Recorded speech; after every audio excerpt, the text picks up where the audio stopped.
இன்னைக்கு இந்த வயல்ல பாவை போட்டு தண்ணி விட்டுக்கிட்டு இருக்கேன். இது ஒரு முக்குறினி அப்பாடு இருக்கும். வண்டி எல்லாம் பார் போட்டு போயிட்டு நான் வாய்க்கா வச்சு பாவை விதைய ஒத்தையில ஊனி இன்னைக்கு தண்ணி விட்டுக்கிட்டு இருக்கேன். இன்னைக்கு சோளம் நடறதுக்கு ஆள் வரல. நீ வேலையெல்லாம் யூடியூப்ல நீ உனக்கு வேலையே இல்லையான்னு கேட்கிய. வேலை இருக்க போய் தான் வேலை பார்த்துட்டு இருக்கு. அந்த வயல் பாஞ்சிட்டு நினைக்கிறேன். அந்த பாரு அந்த பக்கம்ல சோளம், அந்த பக்கமும் சோளம், அதுக்கு அடுத்த வயலும் சோளம், அந்த மேலே வயல்லையும் சோளம். இந்த வயலில் மட்டும் இது. நான் அந்த ஒரு வயலில் தரிசு பாருங்க. இந்த வயலுக்கு மேலே வயல்.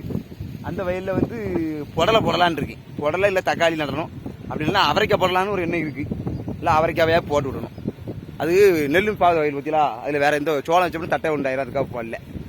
நான் பேசுறது உங்களுக்கு கேட்கான்னு கூட எனக்கு தெரியல. பாருங்க, தெரியும் உங்களுக்கு. நான் காட்டுறேன் எப்படி தண்ணி வருதுன்னு காட்டுறேன். தண்ணி அழகா போகுது பாருங்க. இதான் வயல்ல இருக்க அழகுங்கிறது. இப்படி பாஞ்சு இப்படி போய் ரெண்டு பாறை ஒரே பாறை நினைச்சிருக்கேன்னா இப்படிதான் பால் போடணும். எவ்வளோ மெஜிச்சு போடலாம் போலியே. சரி, விவசாயம் எப்படி பார்க்கணும்னு பார்த்துக்கிடுங்க. இது இன்னைக்கு விதை ஊனி தண்ணி விட போட்டிருக்கேன். விதையை உங்கள்கிட்ட காட்ட முடியல.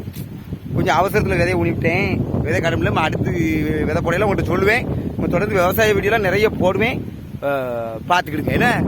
என்ன கொஞ்சம் காற்று கொஞ்சம் இறங்க. மேகாத்து காலம் பற்றிலா. மேகாத்து காலத்தில் இங்கே நாங்கள் பூம்பேர்லாம் அதிகமாக வைப்போம். சரி, பார்த்து எடுத்தியாவது லைக்கை போட்டு விடுங்க.